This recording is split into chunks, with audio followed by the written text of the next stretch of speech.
Right? But God be thanked that though you were at one point slaves of sin, yet you obeyed from the heart that form of doctrine, the gospel, which was delivered to you. And having been set free from sin, you became something you were never capable of ever becoming before. What? You became a different type of slave. Did you ever stop being a slave? No, you never stopped being a slave, friend. That's God's point, and that's God's view of slavery. You are either a slave of sin, or right here, right now, you're a slave of righteousness. If you're a slave of sin, you belong to the devil. If you're a slave of righteousness, you belong to God. So how does God look at slavery? Is he looking at the atrocities of humans? No. No. How does God then view slavery? God views slavery as one, you are a slave of righteousness.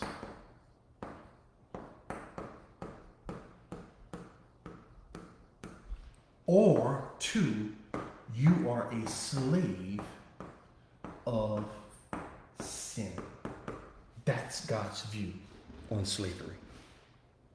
You say, but what about, the slave traders, the people who become masters of one? The whole book of Philemon tells you what happens. Philemon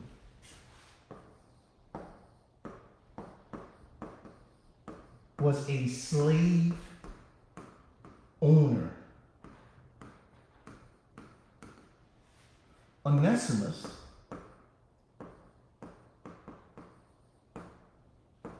was the slave.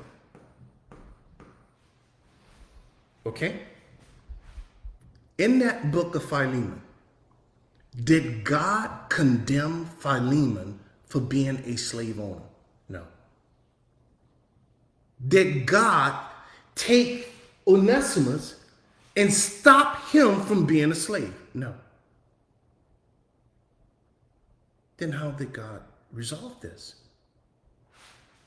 God took these two men and made them both slaves of righteousness. And you know what happened? Philemon, the slave owner, started treating Onesimus as a brother instead of a piece of property. God changed the relationship. God changed the relationship of Philemon to sin. God changed the relationship of Onesimus to sin.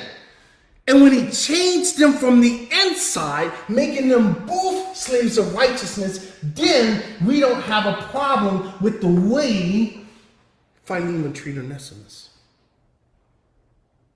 They're brothers. They belong to the same family.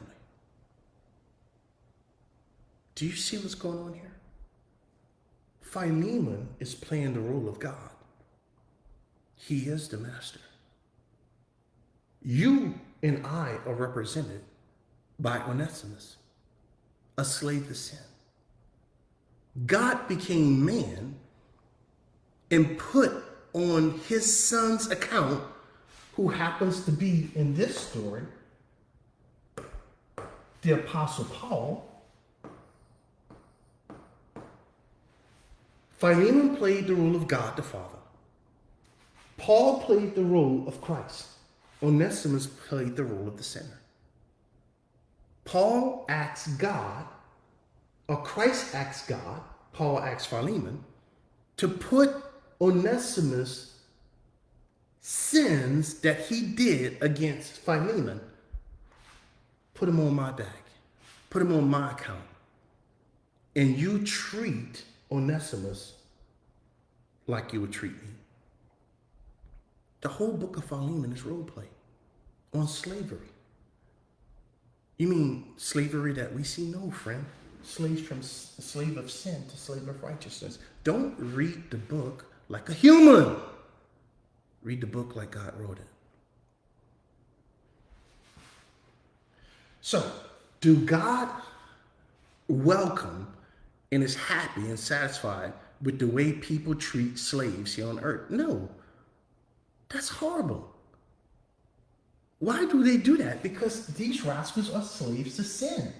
That's the problem. The problem isn't the fact that they're slaves. The problem is, who are you a slave of? If you are a slave of God, then he treats you like a brother. You're part of the body of Christ. And how did he treat his enemies? He cast them into hell.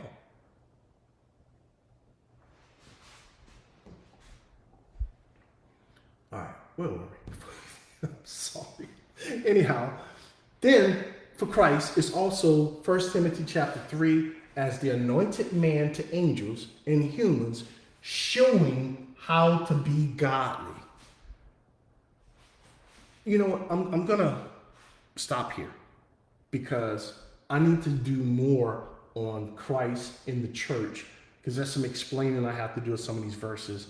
I think it's too important to just walk over it, and we're going to run out of time in the middle of it. So I might as well stop here and pick it up tomorrow morning. Okay, folks, listen. Please, in order to understand this book, you got to read the whole thing. You have to read it over and over and over and over again. And that's the only way you're going to get it. And you have to stop reading it like a human. You have to read it as if God wrote it to himself. Because that's exactly what happened. It's not for you. The book is a historical book about God. What God did, how God did it, when God did it, and why God did it. It's nothing to do with you. Okay? So if you read it like that, then you'll fall under the Spirit of God and he'll walk you right through it. All right, friends, till tomorrow. Take care.